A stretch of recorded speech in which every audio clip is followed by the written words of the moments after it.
Assalamualaikum. Lu ngapain?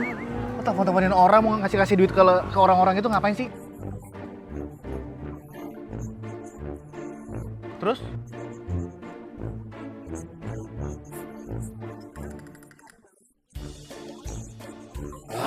Itu gimana kalau ternyata dia bohong? Gimana kalau misalnya ternyata dia pakai itu buat judol?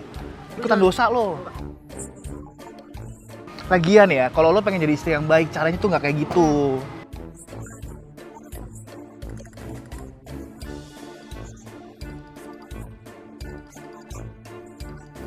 Lo bener mau tau nggak caranya gimana?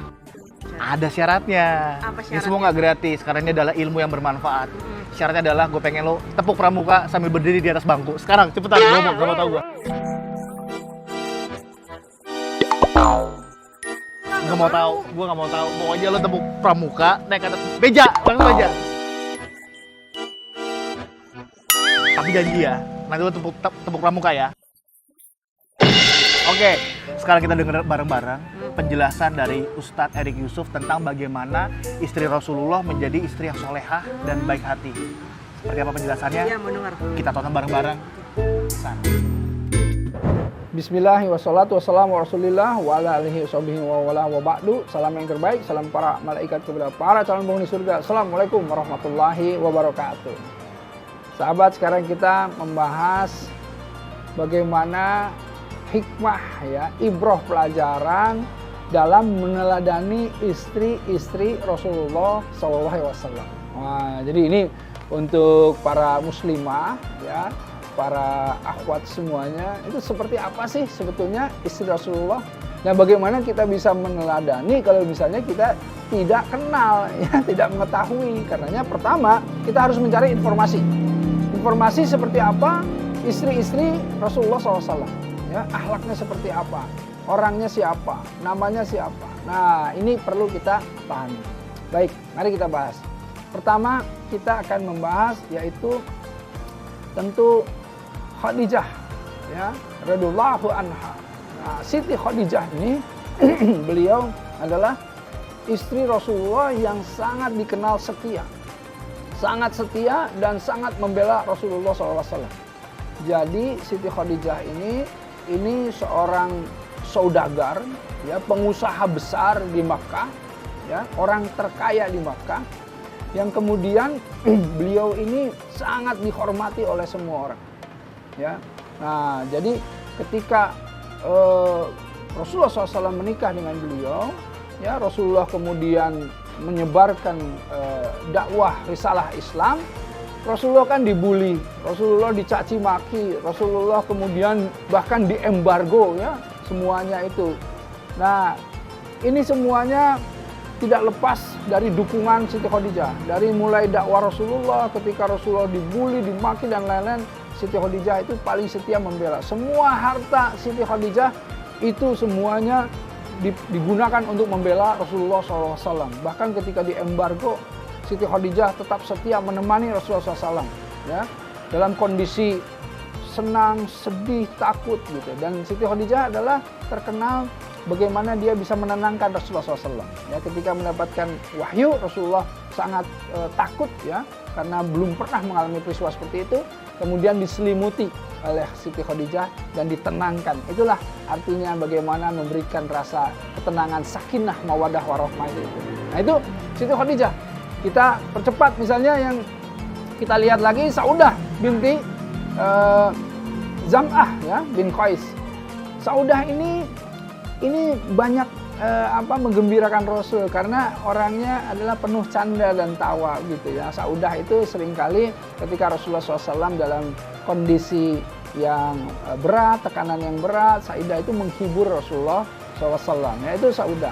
Kalau Aisyah ya binti Abu Bakar As-Siddiq radhiyallahu anha, tentu kita mengetahui semua Aisyah itu adalah seorang wanita yang sangat cerdas, yang hafalannya sangat kuat, yang darinya kita bisa memahami hadis-hadis ya dari Aisyah radhiyallahu anha. Ya, perawi hadis yang nomor 2 terbanyak ya setelah Abu Hurairah gitu ya. Nah, kemudian Hafsah binti Umar bin Khattab. Nah, ini Hafsah ini perempuan yang cerdas, yang pandai membaca dan menulis. Ya, Hafsah juga ini ahli ibadah. Ya, Hafsah ini ahli ibadah. Jadi rajin berpuasa dan juga rajin menegakkan sholat malam. Nah, ini Hafsah ini, ya. Nah, ini putri dari ini Umar bin Khattab, ya. Nah, kemudian Zainab binti Huzaimah. Nah, ini dikenal sebagai Ummul Masakin. Oh, Jawa. Jadi masing-masing istri beliau itu punya keutamaan-keutamaan. Ini Ummul Masakin. Artinya apa? Gelar ibunya orang-orang miskin. Jadi dermawan sekali yang namanya Zainab binti Huzaimah. Ya, Ummu Salamah ya dikenal sangat cerdas juga. Zainab binti Jahsy bin Rabab ya. Ini juga sama. Ada kemudian yang Ummu Habibah binti Abi Sufyan. Nah, ini juga sebetulnya yang karenanya ya ketika Rasulullah SAW menikah dengannya, karena ini dari Bani Mustalik, banyak sahabat-sahabat yang membebaskan budak-budak yang dari Bani Mustalik gitu ya. Ada juga Safiyah ya binti Huyai bin Akhtab gitu. Ini juga memiliki kejujuran yang sangat tinggi gitu ya. Jadi dikenal sebagai perempuan yang syahdiqah gitu ya. Jadi kejujurannya sangat tinggi gitu. Nah, kemudian ada Maimunah binti Al-Harits ya yang sangat tulus, sangat melayani Rasulullah SAW gitu. Dan ada dari semua istri-istri Rasulullah SAW ini ya kita tidak bisa satu persatu kita detailkan, tetapi hikmahnya adalah apa? Bahwa semua istri Rasulullah SAW ini betul-betul taat kepada suaminya, taat kepada Rasulullah SAW. Nah, Rasulullah sampai kepada istrinya menyampaikan bahwa, hai para wanita, ketika engkau menginginkan jannah, lakukan saja yang wajib-wajib dan taat kepada suamimu. Kamu mau masuk ke surga dari pintu yang mana? Itulah ya, karenanya ayo para muslimah semuanya yang solehah, itu boleh tuh meniru, meneladani istri-istri Rasulullah SAW, kemudian taat kepada suami, kemudian dibukakan pintu dari segala pintu surga, masuk lewat pintu yang mana? Masya Allah ya. Ayo muslimah, semangat. Assalamualaikum warahmatullahi wabarakatuh. Masya Allah, adem ya kalau dengar penjelasan dari Ustadz Erick Yusuf ya. Akhirnya sekarang lo paham ya, untuk lo bisa masuk pintu surga mana aja, lo cukup dengan taat sama suami. Sekarang lo sebelum taat sama suami, lo belajar taat sama sepupu lo. Sekarang tadi lo udah berjanji mau tepuk pramuka di atas meja. Cepetan, ayo!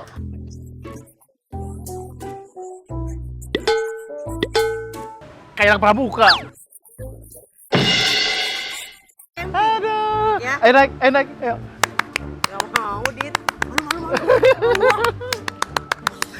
Mana? Pramuka, Praja Muda Karada.